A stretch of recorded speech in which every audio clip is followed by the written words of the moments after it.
Voilà, mokolo malamu poso malamu na bino banson bande ko balandi Doudou Montiri télévision et vous avez vraiment ébélé tout ce monde surtout dans la réaction vous avez comme un message de soutien vous avez comme un message d'encouragement vraiment merci na bino banson partout dans le monde en Europe, Amérique, en Afrique, en RDC partout.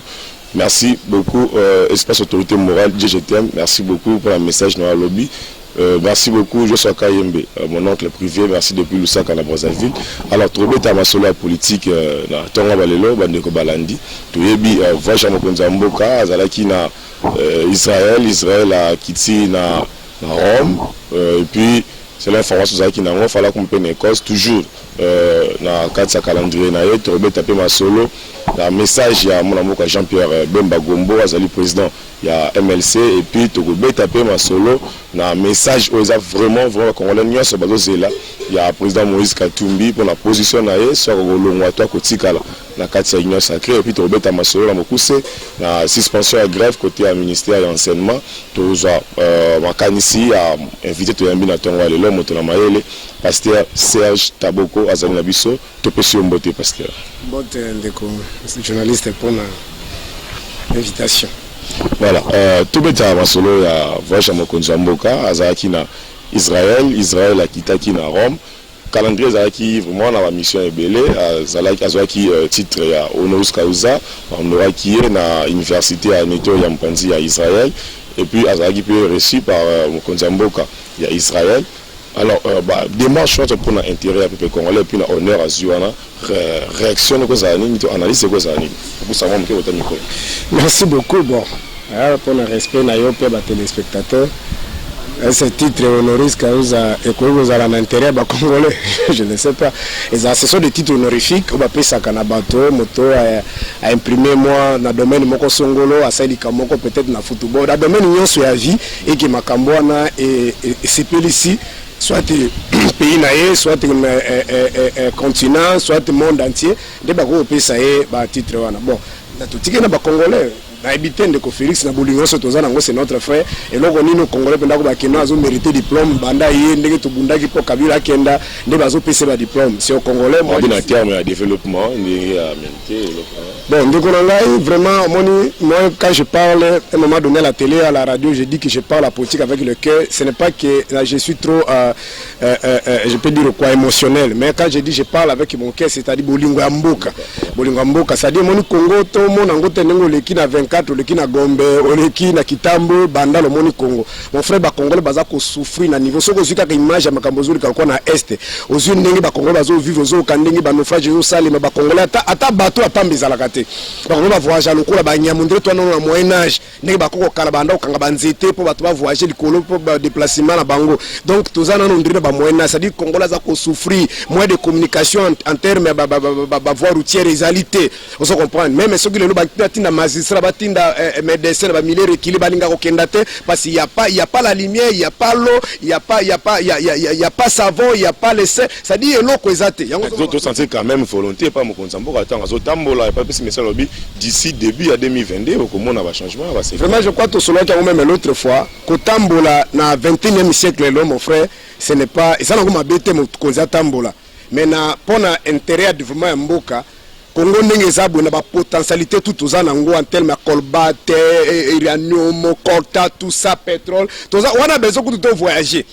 C'est-à-dire que la communauté internationale, c'est-à-dire que en grande puissance, même qui na G20, c'est-à-dire que la représentation na bango, ils ont leurs représentants na pays tout. Et en dehors de ça, si le plan géologique bazana ba donner même capacité quantité à colta bino bozana ngo bango ba ebi ke pourcentage bino bon ba comme c'est que 70% ya combattre za na Congo ça dit bazana ba information mais problème c'est que pour bango ba il y a ce qu'on appelle en politique où on peut dire il y a un terme politique on utilise le climat des affaires c'est-à-dire va ba ya batala est-ce que climat des affaires izali malamu elinko lubanini justice ezali équitable ce que ko investir na mboka wana mbongo na yo ezali garantie c'est lobby ezali régime na ekokenda c'est mboka ezali stable. On se comprend. De moutako ko investir au na est euro comme ça c'est so beta réunions. Bon massa ça ngopé bo marakaka mais ba société ezali ko exploiter ba matière première kuna illégal. Kuna massa c'est zoka bangote. Donc ces gens là sérieux ne peut pas venir comme ça. Vous comprenez? Yango zo mona misu ba tia ba consul na bango ba tia ngo kuna na ba Rwanda, ba Uganda, ba Burundi, ba Zambie bani nde ba matière première utaka ba kende ko somba ngo kuna. Yango ki meme keto sali partenariat na ba Rwanda porte banda ko transformer ba matière première na biso kuna po kuna nde ba marché zali. Ne peut pas venir ici, ça dit climat des affaires, il y a trop de flou.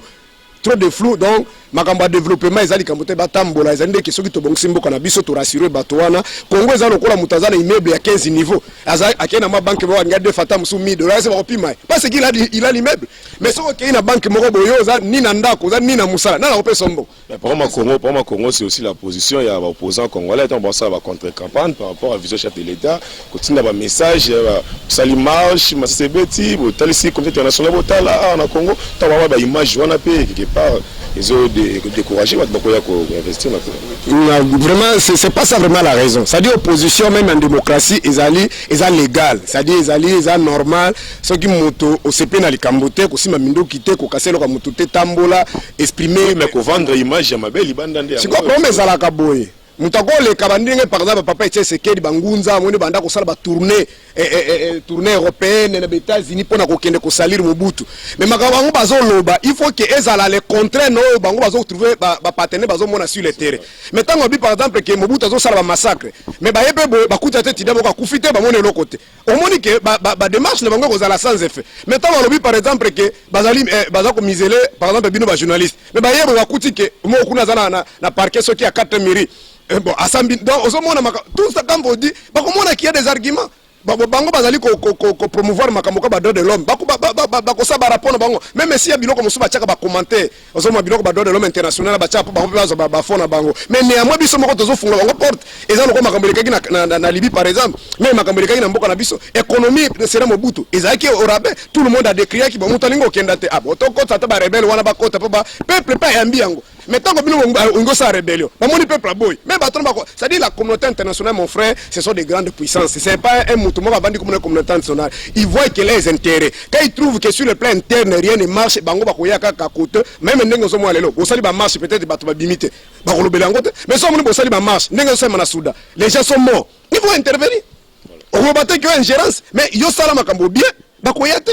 On se comprend. Naba Maroc, ba Sénégal, ba Nini, ba Niger, makambo zo tambola bien. Au monde ba ko sa ingérence kuna. Ils ont aussi les opposants. Donc lorsque vous faites pas des choses bien, ces gens-là viendront toujours parce que bino mo bozo ke ko tala ndekonanga à côté prison ta d'année na ner ba kangai asamba kate entela kufa ali moi boy toutes ces histoires là. Bango pe baza batu ils ont le cœur, baza na façon mo na makambo. Ils vont intervenir soit vous manipuler soit chercher les intérêts. Tant qu'on peut présent na posa qui a conservé le pouvoir de la manière illégale à kosani. Abandi ko exploiter ko tikila bango ba jugement besoin na bino. Ndeto zaki na kabila kokuta bazako bozuma bazana ba gisement des pays ça dit mtunyo soko ya ko exploiter nayo de façon que il a gardé pouvoir nayo. Alors voilà c'est ce qui fait que les pays ne marchent pas mais l'opposition peut déambuler même Martin Ngazali wana muzi bakota mo la monde entier ceux qui makamba ngo bazoloba batona ba sur le terrain bakuti keza bongote papa okotambola no kolembo kota osa eloko moko te on a fait ici de position ça mais quand vous marchez bon les contre population la majorité bazana bango derrière ANC ato tambolo ko changer le côté. Alors toujours deuxième angle il y a voyage à chef de l'État tout le monde Mokonzamboka qui c'est un calendrier c'est aussi prévu à visiter quelques sites historiques au temps dans la Bible tout le monde a film au Basala qui est histoire de Jésus. Alors question c'est pourquoi ça pose problème tant Mokonzamboka qui Atali Tombo accueilli Namir à lamentation c'est pour prier au nom du pays mais créer vraiment polémique parce que d'autres choses c'est cas tout ça comment expliquer là en dehors de la politique comme on sait en Zambie je ne donne pas la faute au chef de l'État.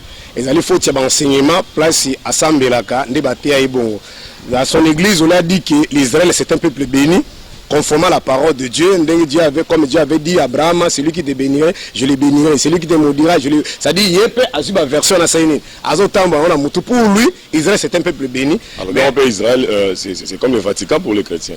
Oui donc pour lui il voit des choses de cette façon là mais le problème est que bisobo tozali ko comprendre si les places spirituelles makambo nzambe za bongo te apôtre Paul azoloba je crois malgré ton côté makambo te le roi il y a parole de Dieu dans 2 Corinthiens chapitre 5 à partir verset 16 apôtre Paul dit ceci dès maintenant nous ne connaissons personne selon la chair même si nous avons connu Jésus-Christ selon la chair nous ne le connaissons plus de cette manière ngai soki ezalaki que Jésus moko nazo sambela po aza juif frère nanga na sambela te Jésus o tozo sambela sur la parole de Dieu la parole elle est spirituelle.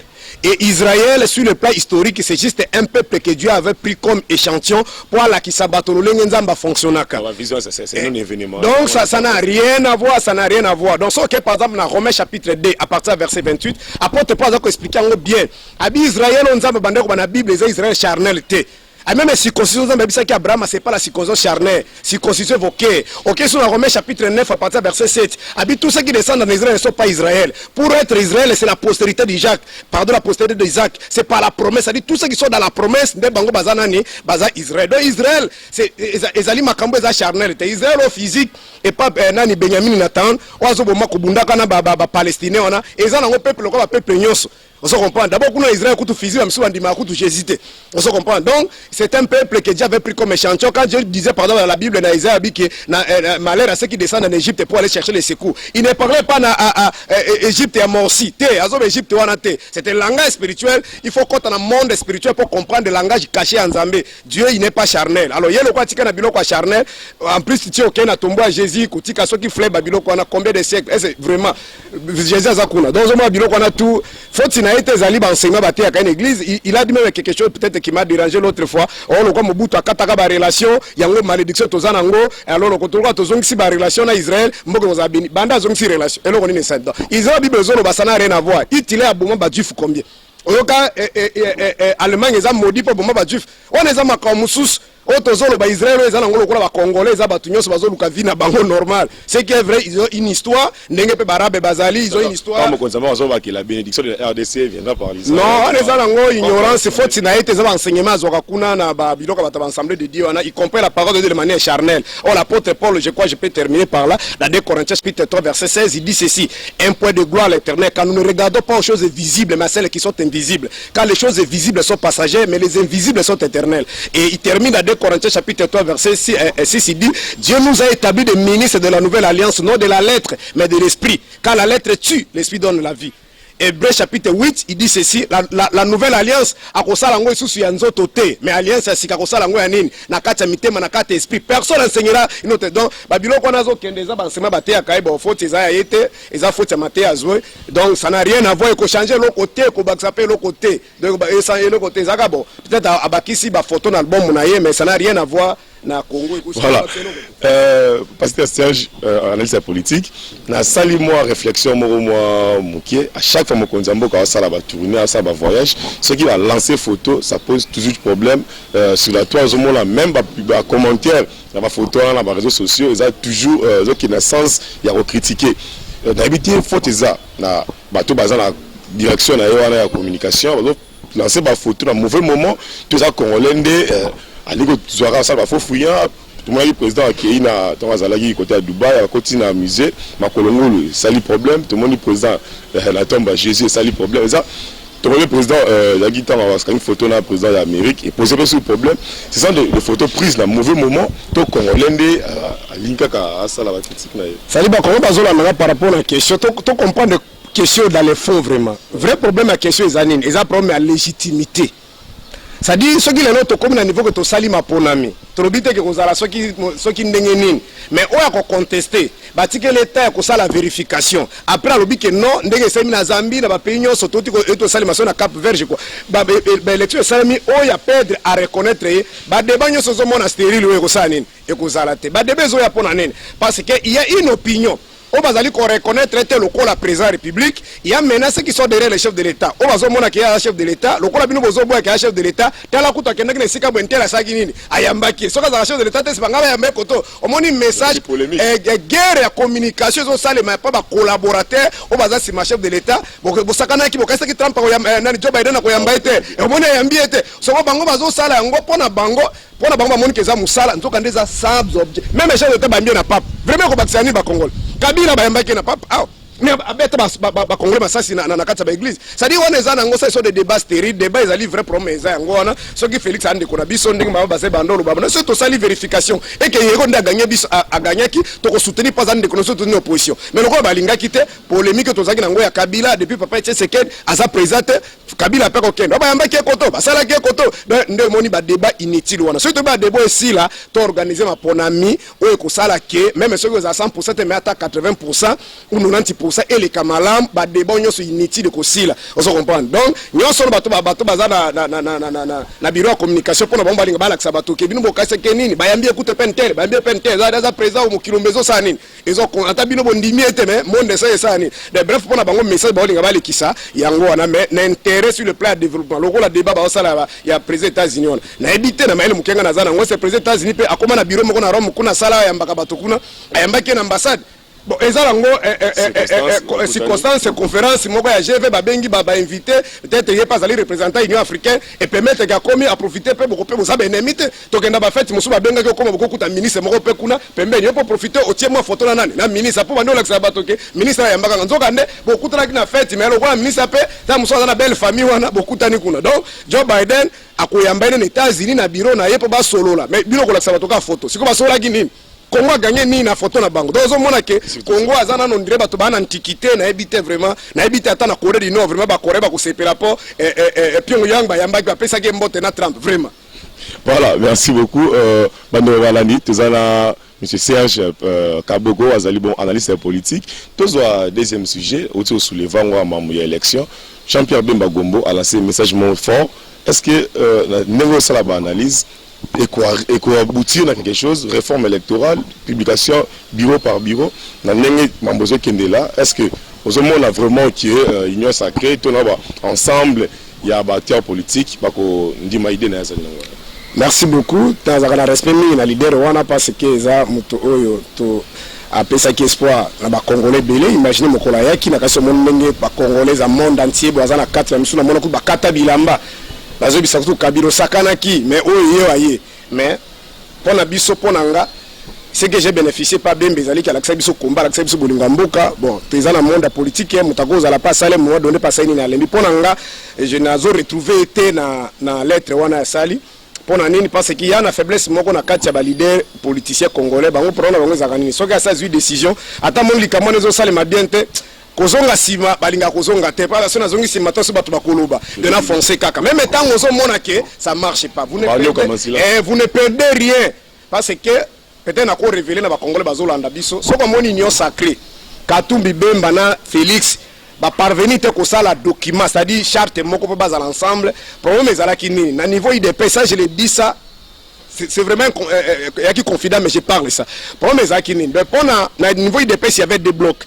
Tant on de Kobemba na Félix na Katumbi bandimi ba s'allier ba soutenir ndeko na bango Félix il y avait une majorité à baba militaire bazaki na bango d'accord ba biki non to lukana ko se débarrasser na nani na ndeko Kabila wazaki ko humilier chef de l'état takande zaki chef de l'état va décision fois que non kingakal a bengi décision ba ministre banani ba ke osomo biloko na tout donc ezaki soulagement pour na bango mais il y avait un autre bloc c'est-à-dire ba cadre ba leader na kati ya IDPS pour eux ils n'ont pas accepté ça. Pour eux, souci na bango ezalaki bo c'est mieux de continuer avec Kabila parce que Kabila ne sera pas candidat en 2023. Vous comprenez? Donc pour eux, ceux qui bemba condition pour bango ceux qui bemba na Katumba ko ya bazala simama ya Félix à condition que bazala ba candidat en 2023. De ceux qui va causer la candidat 2023 là ça va pas passer parce que pour eux ne peuvent pas accepter que Bemba na Katumba ye ko sala ba zimbongo après baza iso po baza ki sur que mandat ndenge zo kenda 5 ans nango et ko zapena na récite malamu te. Donc pour eux ils préparent que 2023 ndeko Félix azwa majorité à ye moko alors à travers bien alors ba ko lingate ba Bemba na Katumba zo ko ba koka a jamais ça dit ko bloquer. Donc voilà le nœud du problème ça dit que même mon union sacrée wana ndo moni mukolo moko kanani ba cha benga ki bango ba sala ba sala kanani Kabouya les autres babouya na bakoya depuis na bango abibo za kasi chef de l'état makamba ba document ça te. De voilà le vrai problème c'est ça. De entre les deux mutunyo so ko ça les réels que le loti Katum à s'attendre na ba ça dit à ko récupérer ba hobby ça dit on benga ka les armes non conventionnelles na kasi ngozo mona Katumba zozo aye ke na ba parlementaire debout tout ça. Donc même eloko wana mona ki a loi si la congolité wana ba tchaki ngo na frigo de soka sale réel akozwa yango na kasi okaki déjà ba kabanani bazo botre ba passeport ainsi de suite mais Katum pasonga ti balwa ki baza famille pour dire que ici c'est un monde des intérêts pour bande couille de pèse 2023 Félix ou rien tango bato bazo comme na niveau tamso ko attaquer na ambongo ndingo zo mona o azako bunda te poids poste politique alors combien il faut te raison na Bemba to na Katumbi waza na poste que le base à la présidence de la République il faut s'attendre à tout donc pour la lettre de Bemba ngai ne salinga kama pas dans le sens que depuis l'histoire de l'humanité, lorsque vous soutenez le mal, yeba ke mal ekolia yo. Tous les dictateurs, c'est comme ça, ils ont fait Hitler, banane, akobanana no ko attaquer no ba adversaire no bazali boso na ye, na sima ko ye pa na bino moko. Je révèle aux Congolais. Au moment Mobutu tanga zu pouvoir en 1965. Mobutu n'avait pas la légitimité. Na Kinshasa la majorité zaki ba Congo na batabandundu. Sur le plan sociologique, Mobutu n'avait pas l'ancrage. Maintenant, qu'est-ce qu'il faut faire pour na koluka ko conserver le pouvoir? Mobutu va monter bo biloko musumu to lobezalité mais boyebi azaki permet na ba diangende ainsi de suite. Alors, ils ont monté un truc qui pour na ko éliminer ko exécuter ba leader o bazaki abandundu na ba Congo bazaki ko peser awa. On se comprend. Tango ba exécuter bato na 66 na nini na marti nde sala kike kizenga akima Congo nde sala kike mulela kima kenda Brazzaville nde sala kike ba tunyo so basa o batikala ki ba Congolo maliboso Mobutu. Donc il y avait plus l'opposition. Dans la 66 Mobutu a fait ça publiquement. Maintenant Félix ne fait à Rosala Ngobongote, lui va faire ça maintenant politiquement. C'est-à-dire en politique, si Kabila grand, il faut éliminer tout ce monde-là. Comme ça, malette à pouvoir, donc, il faut éliminer Katumbi, il faut éliminer Bemba. Il faut raisonner que l'électorat va changer, il faut retenir les missions d'aujourd'hui. Mais pour eux, il n'y a jamais de leader, Trump, la guerre, parce que Félix a un bilan, une catastrophe. On se comprend. Donc, dans ces circonstances, tant qu'on que non, l'être a commis. L'essentiel mouton c'est à côté pour avoir information de que chaque journée ça qui kuna ça dit ezali résultat musala MLC ndimi yango et puis na kati ya bureau bazana mutute mais na plénière membre MLC azali de limba kezali mwana MLC boti donc ko boma mwana onate EDD tango lobi ke banani ba to sala ndeke na loi électorale ba mécanisme pour na kosala ke publication za bureau par bureau mes frères na 2006 et ça les maki mais lokola erreur ça maki nini tango basaki un plus 4 Bemba Kalisa qui bazaki 4 vice-présidents, na président moko, nous avons bazalaki 3 vice-présidents plus président moko contre Bemba. Preuve à la fois après résultat monaka que Herodia, Rubera tout le monde bazaki sima ya Kabila. Donc erreur Bemba sala ki yangwana. Lo tango ba tsheba témoin na kati ba bureau, oh na démocratie ya pour ma majorité. Tango comme siko likambo discordante ezali, majorité ba kosani ba se dégager. Et sala ki ke ba bilete musozo uta même libanda. Basi ba cocher libana na tshele longa Kabila mona kia ba komboko ba tumoto tanga te ba yenango alors vina konote intéressé pe bazaki na besoin Kabila na tango wana mona effort ndenge yaki ba kombebele bemba céder na peut-être pour na ko éviter na 2011 nous avons vu plus pire to mona ki ngwe mulunda yao azo promettre papa c'est que de kolela munoka mboka on a libitra ndenge nazo bise équipe à diverses vite na imanabi lo vite bino bokolela après c'est vite pas leli donc quelle a limite et na suka momoni ka va kota prison bike mutako mekana Kabila ko mekana mo Olive to boma donc ndé problème to moni et na suka to moni kona inanga ba ke kutu je crois bien bazaki na lamuka ba bisi kutu matefa ba ke ba signer na kona inanga que ba kubanda ko publier bureau par bureau est-ce que na suka ba Congo ba vandi ba publier bureau par bureau Jacquemain Chabano zaki de pesa bi ba bandi ko publier ba résultat ba député provinciaux na no compilation silité mais ces gens la Kabila avait l'armée il avait tout ata yo tele no kolobani Union africaine écoute dit que non boti kana no publication na tozali ko confirmer résultat to ça la recomptage Kabila imposé ba publier ba bisi bino ke ku zone soka lobi mutako sane ako changer azalité donc soki kulutu Bemba akoki ko pesa ba Congolais idée wana ke o ye moko kutu na Katumbi ba allié ya Kabila pardon ya Félix azo ko kate ko pesa Katumbi mutu kuna na bureau azo lingate ko pesa Bemba mutu na bureau abwaki bango na ba poste mike c'est à dire azo ka bangote bonga ko yoka ne ba Congolais balabala okoka no bango na ndenge donc pour nous lettre wana ça va juste une lettre pour na ko ça dit ko tempérer ko ebisa ba Congolais ba boma moto mais eloko moko to s'attendre wana teza lokola nyoka koti na ndako siko nyoka kote bi na ndako après bo boka ka mitema boka ba porte po nyoka na bimate le bo kufa est-ce que mon avec ceux qui va respecter en côté parce que la réformateur Bemba ko bimapé union sacrée avec une opposition bon c'est-à-dire quoi ngai ndele mona lobaki lo mo peut-être olandinga bien te les hommes politiciens congolais baza difficulté na bango za kanini soka sa engagé na likambo amoso na zongi sima yo sa lokola mais vérité za ta mwana muke adi ke Bemba ko vana biloko na te imagine nyo sakende ngeza les ta na documenté ba sanga na kate ba kuta na ba pesa ta point de vie ndende bazala basala kat oki Katumbi na lobaki ata réunion te mais koka kuna kabu ya lobi alongwi po kuto tondimaki na ye to baki to chama kaba basango pembeni mais to pesa vice président ko to premier vice président ndango ngalongo est-ce que vous êtes sûr que une organisation comme ça et na ba Trump mutuko la Bemba peut rester dans une organisation comme ça vous comprenez bon pour mes alliés gars même so na longwi et ko pesa sur matin falu réseau tout ça oh les kambeza matin falu te matin va pas mourir aujourd'hui voilà le Congo Bemba c'est le Congo vous comprenez En plus ce souci d'abisso ali que ndenge bango bazaki na Genève to ba kite que to commissaire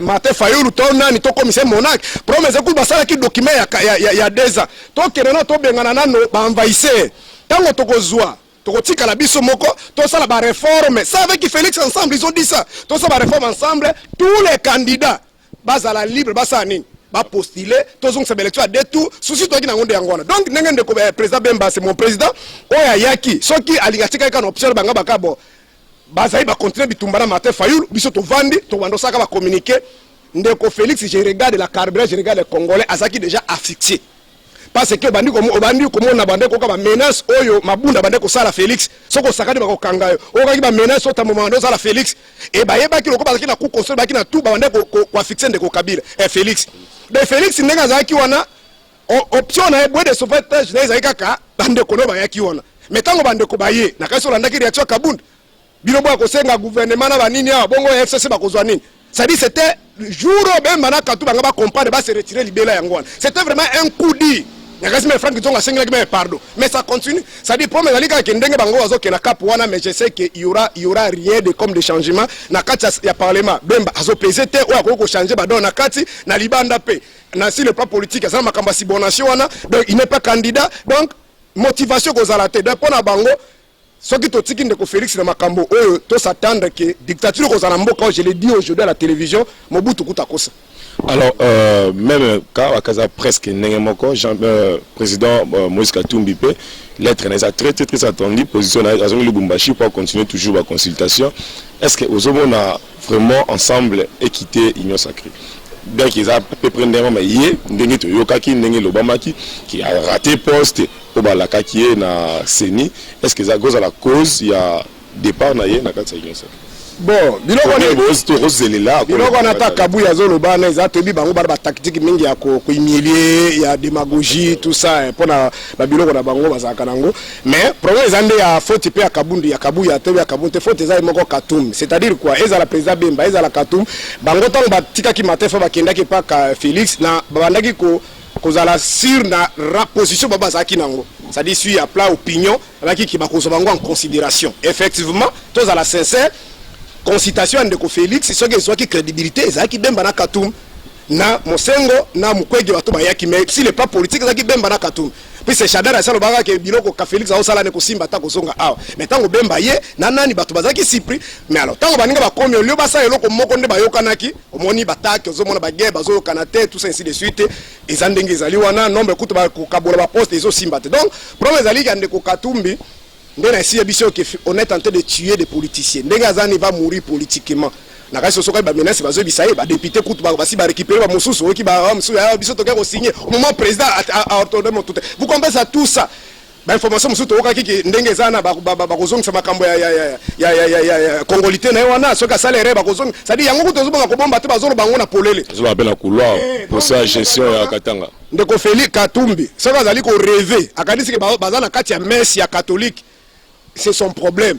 Mais l'information sur on a zanango na ki Katumbi akobimana Union Sacrée akozalawana parce que azobanga babrezai na lingala makanza to benga ngo bolozi o Yesu amona ka bolozi akomona yango na kaso kaki déjà o musuba botoli passeport et ainsi de suite. Donc akoyoka bolozi peut-être atali ba paramètres na nyonso bon to contrer ka mais ba bi que peuple la majorité de la population d'accord très makambote zo salima. Donc c'est leur problème to peut ça toujours conseil.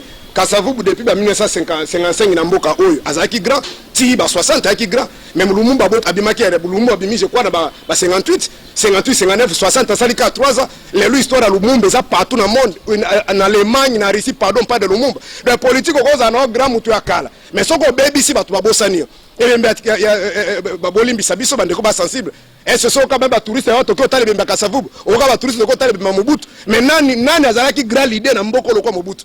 Vous comprenez? C'est-à-dire en politique, grâce au salaire, au limoué.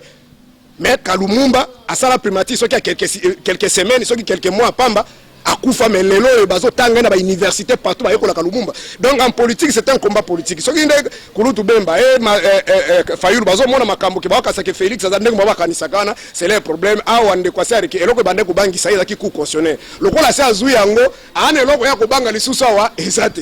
Abande Kubanga Kabila, pas capable de coup, c'est le quoi la ça récupérer en Sili. Donc bango ça politique va conserver pouvoir en violation ba principe légal. C'est pourquoi moi même CNI wana ndenge basali yango wana commission paritaire wana soko tuni njoli otuni mbata bozaki na banani bako akutanga komba batute mais kaka otozaki 20 otozaki 15 otozaki 12 bozaki na banani o musuku take kofunda mbata lobi atake kofunda bako rejeter nzoli alobi te azana raison bakutana nde basola kaka babongisa donc on sentir que mais bino en force on conserver pouvoir to comme ko baby ça on va slogan ba équipe sur les peuples d'abord. Non, il y a rien du peuple d'abord là-bas. Mais surtout il y a état de droit. Il y a rien peu état de droit là. Ça dit problème est ali boy to lingambo kana biso ndeko. Ça ici on ne parle pas parce qu'on a un problème particulier avec Ndeko Félix. La politique il y a ce qu'on appelle les indicateurs. Ça dit liboso na biso boy. Le lenge pouvoir ezwa maki na 2019 to s'attendre le comme côté. Ce qui me fait toujours mal. Au moins na minute ba kongo bazo landanga. Kabila est encore plus fort que le kakuto nenga zaki liboso. Kabila. Ça dit que toza lelo boy. Aucune négociation accord moko sur le plan national international ko sali pour na Congo ba ko passer Kabila. C'est impossible. Na opposition azana ma nombre majorité belé plus de centaines. Na assemblée wana azana plus de 200 et quelques. Ça dit ouais conseil opposition faut Kabila se retrouver, eux conseil ma majorité faut se retrouver. En dehors de ça, oyebiki na ba conseiller ku na présidence azana ba conseiller musuti lelo ba travail ki na ye bazali kuna baza na kati ya majorité rupture de jeu quota. Non, yo zolanda ba politique congolais. Omoni Kabila comment on est zo mona on a te Kabila bande ko incarner en politique il incarner un système. Kabila tikala ko kena ba Congo te pas bon bateau, atika ko kena Kasai te pas bon bateau. Ça dit tant au régime Kabila bomba ki bateau, il y avait des collaborateurs. Ce ba collaborateurs a dit que Kabila c'est lui qui représente qui incarne le système. Si aujourd'hui Kabila tombe, tous ces mondes là seront pris dans les sacs. Il faut protéger l'individu Kabila, c'est-à-dire protéger le système. Au moins nga menace qui atteint biso ki Ndeko Félix a boy ko respecter accord Congo ko zonga sim. Ayebi. Et les gens pensent que le roi Kabila peut-être Abima a parlé présidentiel Ndé mais Léopold a dirigé Congo comment na Congo on peut diriger un état aux Alibanda. Il a dirigé le Congo 23 ans atika on yata Congo mais azobo mengo à Congo. Donc on peut diriger le Congo d'abord un dernier élément. Demander l'histoire de l'humanité, tous les grands dictateurs au monde sont au tiki pouvoir. Eza na élection, eza basala coup d'état. Ba kimaka na bango na famille na bango po ba bike makamba sala bakokanga bango. Mais au moins dictateur blo benga dictateur bo mabato bato bakufana ba église na banini mais atika pouvoir avandi na yazo sekaka ko tambola kana ba moto. Alors vous croyez que mutana atika pouvoir. Il est là. Voilà, c'est aussi un élément de détail. Bandeko balandi tous avons na motula maele Serge Taboko tous betane ma solo à sa banalise na ba situation actualité tous mon pousser les 6 manifestations et opposition ba beza plateforme politique té mais ba sangani quand même pour na ko bundisa to ko boto ko telemela investiture ya Denis Kadimwa na Seni est-ce que quoi aboutir na quelque chose? Oui, quoi aboutir mon frère parce que depuis l'histoire humanité et ça la dictateur mon côté à longa peuple peuple ezali peuple ezali lokola mai c'est-à-dire moni komba o nyoso batu babundaka bako corrompre bango lelo pesi bango mbongo baumela te bakolemba po bando wela otengana soki mingi te mais tumbo batu babundaka nde moni bandeko so babundaka par exemple le 4 janvier 1959 c'est ba pesi bango mbongo te nazo bunde tumbe za na 4 tumba na te umeli balonga kango des peuple ndenga zabo tozalaki awa na Kabila awa asa lembisa ki ba politicien nyoso mais mosengo atelema ki ese l'individu Kabila zonga sima on comprendre maga beta ki masasi akanisa ndenge so bomba batu kobanga mais le combat contre Kabila arrêté à chaque fois tanga zo mo bato e bandiko esali suba congolais no bande ko linga bayi ne lisu makasi donc ndenge za me ba marche tanga ko banda so kande ko Félix Bazuli kanisa ko buma bato be ko sala mabe ba ko yina ende lisu makasi et ko révolter même conscience ya communauté internationale bato musume ba ki na posa ko kipe makambo gote o mona bato bakoti donc bitumba oyo so ki to tiki yango depuis na maele mukena za ngo depuis histoire humanité peuple moko te ba libérer na moto peuple se libérer ka bango tozo te zamba bande ko so ba français bazaki na kata monarchie mais ba mona ki ke non mutu moko bo fay mo banyo ko la biso balinga ki yango te ba benga ni roi bango aga ko façon en Angleterre et ba ko imposer système de jeu bazaki na ba anglais tout ça ba chaque révolution vous comprenez donc les autres comme avant kenda ozo sala ba prier na ngomba nzamba sungana kenda France mais za batu ba sacrifier ba vie na bango pomboka ne bongo les autres sacrifier vie na biso te to kena ba église o bande ko na ba noir ba bia te so to seme ba koko ba chrétien ba biso to kena ngomba développement moko yaka te bosambeli koko te bosambe na ngomba développement yaka na musala omoni lokola mbule zo yabo na mito congolais zo prier alobi non nzambe sala mbule nuka te nzoka ne mbula ezali bénédiction mbule pesa ka mbisi mbule pesa ka milona mais mbule comme malédiction na Congo pona nini parce que ça ministère moko aménagement du territoire ça ministère moko benga kibanisme habitat affaires foncières bazo pesa bato mikanda balopango mais ça ba sala ba terrasse banzela tango mutasombi lopango asali lopango na ndenge ya lingi mukolo mbule koya mbula ko lukanzela tango lukanzela ko sala erosion oso comprendre tango ko sala erosion après ndako badiko bukana après binzambe akotela biso makambo c'est-à-dire neza makambo na biso na bato et so to tongi banzela to bongisi mboka na biso même nezo mwana Kinshasa comme nzela te exode rural mutu moko talinga va na intérieur mutu to comme na posa na Kinshasa mais rezaki na tango même berge oto inaki bango mutu to anda na mboka ko lungwa mboka lelo ye Kinshasa après zongi na ko sala Kinshasa nini mais lelo na kina mboka nzela ezalite kelasi ezalite hôpital ezalite mutu to comme na posa ata na Kinshasa place ko zota hôpital ko zota c'est elo maya komela donc tout ça tozali ko détruire mboka na biso poto linga yango Félix ninga zana ata sali 5 ans na pouvoir tiki akopre de loko moko taza déjà na ba moyen mais biso na yonde congolais na yonde nga soko beli ningo zolanda no beli yebisa ngo hôpital ba ko soigner ça ba sengo mbo de baliwa musu tozo kufa ka ezate po toko nzambe alingi te makama nzambe te na Suisse bato bakufa makufa lokona na Congo te tozo kufa na malaria to kufa na nzala to kufa na tension tu pour lete tension te pour makambo lekina mutu on se comprend donc ce to lingimbo kana biso frère elingo ba keto sa ba marche même Félix Nenga zana abanga rapport itile un peu azaki puissant mais asala ka ba cave est-ce que ba ke marche oyo la muka tambola ki a sali ba manifestation na ye pour que ndeko ka dima le kate c'est le même jour de ba l'extrait de dima nationale nationale est-ce que marche technique nini ba en place to nini est-ce que ba changer ba méthode puisque la marche nyonso eza ba stérile et comment qui na niveau te bongo papa tse sekete ozaki na to saki ba marche moni Kabila zonga sim ata sera mobudu ba marche kombe salem ba vie monte Kabila kutando sekana mais suka la ngozala ba kufa pourquoi pas ko luka solution mususu Congo ba pays belé Afrique komi na to komi na humaniser te au moins ndenge ba Léopold de tanga baya na Congo alobaki nini na ke ko humaniser ba to alokwa non ba nyama c'est-à-dire congolais ndongo mona congolais azo réfléchir en termes libu soka zu place moka kolia pona ya moni ke mbo vie sai nini o mundela azo réfléchir ndenge nazo lia lelo bongo bano bakoya lobi bakolia nini osoko mwa ndenge différence abiso na bango yango mundela lobaka kino na kino ko bongo la bato na makanisi pona moni ba lokola banyama ponya masaka nini ale amoni soka sili aluki pasi moso ake kolia mais mundela saka ka tozo lia lelo bongo koya silobi sima basani ba contre kolia donc même soko moni Kabila zonga ki sima po niveau o Kabila memaki biso avec ba marche c'est que ba carton rouge mais au mon sengo memaki biso tiba beti ba to massage na bengi sous marche même na mona ti habiter Kabila onele wana to moni ba to wazo commencer na moi bono e ko sali bat il azonga kisima ndeko Félix Nenga zana ba ki ade ba sai marche wana po ndenge ba zamel ba service de sécurité ba dike congolais lokola nzala za mingi ko sa marche lelo sai lobby 3e jour à Katanga po bana na ndako ba kolela nzala on se comprend congolais na capacité sa marche une semaine té to vivre ka soko bimi ndole alo bango be ba yebi yango abasala kaka ba kolemba na bango mais to telema nzala ya mukolo moko to ya mikolo mi bale to mikolo mitano et ko ipe ko silisa pasi na ato boy ko bima olobi tenga na ko matema kamole talinga te oko kufa ndeko na présence ko bato bakufite po basaki politique mais bazala bango bien mais malade ko ya kaka ato ko o komi na 80 ans oko kufa gali we ko ya c'est bon kera ba morgue bo tu bazala ba morgue kuna za bakufite po balobaki makamba politique mais so bakufi po na malaria mais so na pasa ko bota donc liweza la kango partout yeba ke mutu nyoso soki ba eza même ndeko Félix na lobaki po na ko silisa ceux qui va peser ba banga kaliwate mais batambo na ba cortège mona kanate ceux batambo ba pas ils ont peur de la mort son monde donc ceux qui vont sali pression baza bato ko banga ko zonga sima Kabila wana 2015 a imposé ki loi na e alobi ya ko sa no recensement ti mo ko recensement ko sila mais tango peuple abimaki baboma bato Kabila sagini kengo lobaki na lingala lobaki na monoko mboka ba retiraki yango Kab Félix a tout retiré ba ordonnance moko no maki bato na banque awa FM bi non papa longola bato wana a retiré yango bongo pas retiré pa ba changer carte mais sengali ko na seni fonza mbaya donc ceux qui bozongi sima Kab Félix a ko continuer nena pesa que za pour ko soutenir Mobutu pas salaki tanga bomi bato en complicité na bande comme sous ba soit disait ba kimbangi c'est tout ça bato bazo ma bato na maté bato bazo sepela Mobutu a compris que bato ba sepela na bomi bato allez asaini a continuer mais nenga bomaka bato ceux qui ba Congo ba telema kabi non tu peux pas moi même mindele église catholique ko sala loko so salate mais Mobutu a bomi bato amoni pe bato ba sepeli na bango et ça il a continué et ba more continuer que ti atikala ke moto ko fungula mbanga na Kongo azakite et tant ozomona bato ko ba kabuya wana azako menacer même mbongo bon yebisanga sola menacer mbongo siko ba politicien yo saroni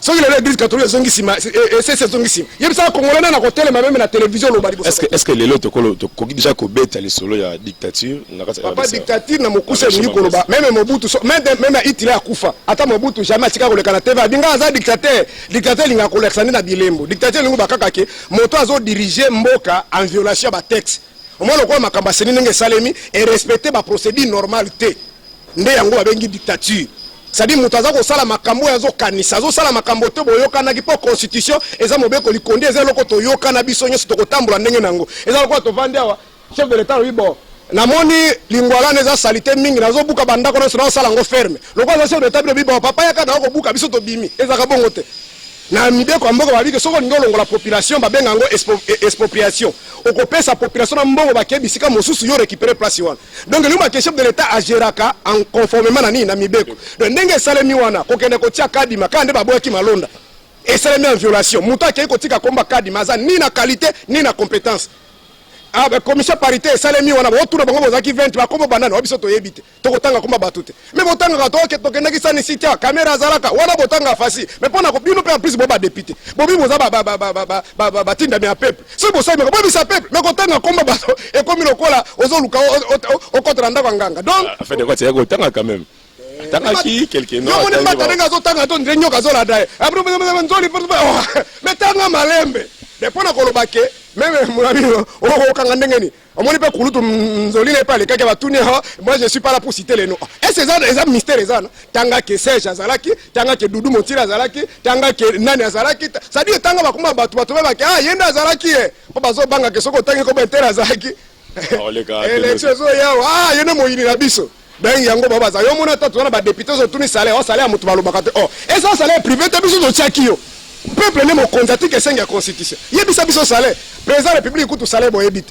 mais à Macron monaki à côté na place moko hôpital maman ka tourner mais c'est président vous touchez combien 13 500 euros lorsque vous faites de retenue à la source je reste avec 8 500 euros tala président to benga bandoki azolo ba salaire mais biso président salaire combien na eba coûte salaire na ngate comment moto ozo sala ozo diriger moza na salaire donc alors mboka bongo vous attendez que mindele baya ko investir batu baya kotonga to kutika ka kulela to bandaka osala ka nyeso to sala to sambela nzambe to lela bakoko to sala boye to matala ngomba e ko changer te po beje po tonga mboka oyo ndenge baninga batonga ba melo ya Chine partout bakende ko sambela te basala kine misala. Alors monsieur Serge FCC famille politique il y a président Kabila Kabange lobby congolais ne sanza ki bon atanga bilana ye mambo belebele batoko kufa guerre tout ça alors lelo bolingi bo sauver peuple bo bengi susu avec batwana ka bon nomboka Kabila FCC baya susu basangana la muka marché est-ce que population a ko répondre vraiment à appel wana est-ce que Kabila za o mutu nyonso abaya mutu nyonso benga endoki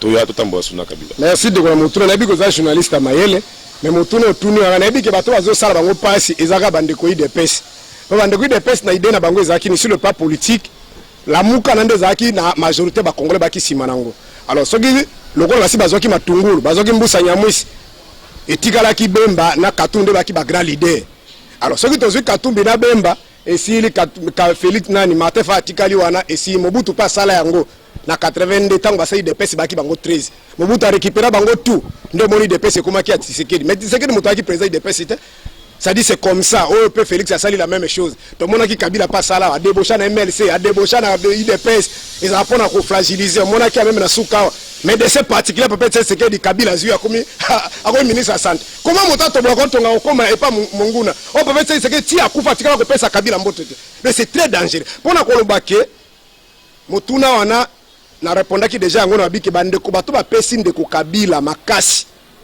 akoma na niveau akomi lelo ezali bande ko de pesi parce que depuis l'élection 2006 ti à 2011 Kabila tikala ko zwata 250 députés te abande ko sala toujours alliance maintenant l'élection 2018 recoupement ya Kabila ezu plus de 350 députés Katumbi aza soki na ba 70 ya lamuka Bemba za soki na ba 19 fois pam IDPS baso na 32 soko sangisi bango nyonso wana opposition ba komisa ata 50 te mais soko zi Martin Fayulu na Félix le premier le deux bango mi balé ba plus de 14 millions de voix Chadar a eu plus de presque 3 millions 500 voix mais comment muta 3 millions 500 a eu plus de 350 députés bato bazana plus de 14 millions bazu ata 150 députés de muta sali makambo to za bande ko IDPS ndo mone za kiki mais bakende ko yokana te.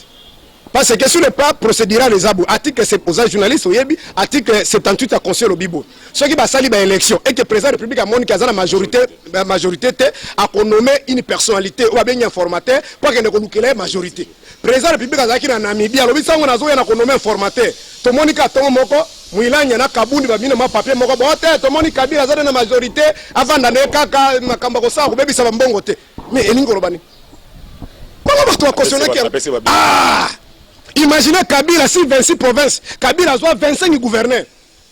IDPS a 6 députés provinciaux incapables ya kozwa ta sénateur moko. Kabila azui ba sénateur, azui ba gouverneur, c'est-à-dire azui tout. C'est un accord, peut-être il repris. Yango na lobby ba accord. Si on a minute on a dit que Kabila komi makasi. Osomona. Et différence peut-être pour nous na motuna na pona ko difer ba congolais. Différence ya Martin Fayulu to ya opposition Martin Fayulu ndeko Félix Aliki. Bande ko ya IDPS ba se serva ki na Kabila po ba koma na pouvoir. Mais ndeko Félix Martin Fayulu ndenga za na Kabila azo pesa moto pouvoir te. Ok ko se servir n'est pas koma wapi. Mais promesse ali que on a répondre que bato bazako ngisa manelo ko nezaka ba mitai de pesi pona nini parce que nene idée na bango ke basi bazo ki bemba bazo katumbi pona bango masolo ya Martin Fayulu saini et sili boulevard saini de bako kena bango bako gagner bango facilement siko ba kamwe ke mutu ba tika ke na député ndé bango ba ke député moko atelemi a lobby asa d'abord ba marche ba pekisa ke monenge bela bato bayaki et atelemi a lobby au sentir que na Kabila asaidi aye na basango na ba église saini ndiye kobangisa na politique yango wana do na politique so omoni bakomi omoni kwa biso tozaka na kolo kananga na lobi banda tongo na nini atana lobi mwa msa bola ndeta musuba to banzala wana mais na kasi omona ki Kofi aleki na TV meki kolobaka mabe ya mama Olivia omoni ndenge bato basimba connecté parce que en politique aux journalistes en communication ça dit ezali vase communica ça dit bakotala nana ezalo kola mbongo ngana ko leka na lobi makamba Félix atile musuba occupé na bangote mais mbongo soka kosuli kaka mbongo c'est-à-dire Félix Martin de Mona, c'est un grand leader déjà. Parce que nous avons que Bazo Banga a récupéré la majorité à Bato Simande. Comme si Kabila na bomba bato. Oh, Kabila bomba bato ndeka lelo.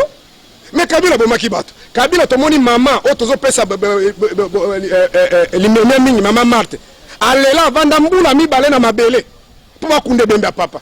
Likolo nani ya Kabila. To mona batumba bato na kata permanence si bato na bombo. Likolo nani. Sana tanga makao mususu. Maintenant, si on a dit Kabila, Kabila c'est un homme crédible. Kabunda ya bakisi abi wa kobundisa Kabila azandoki. On se comprend.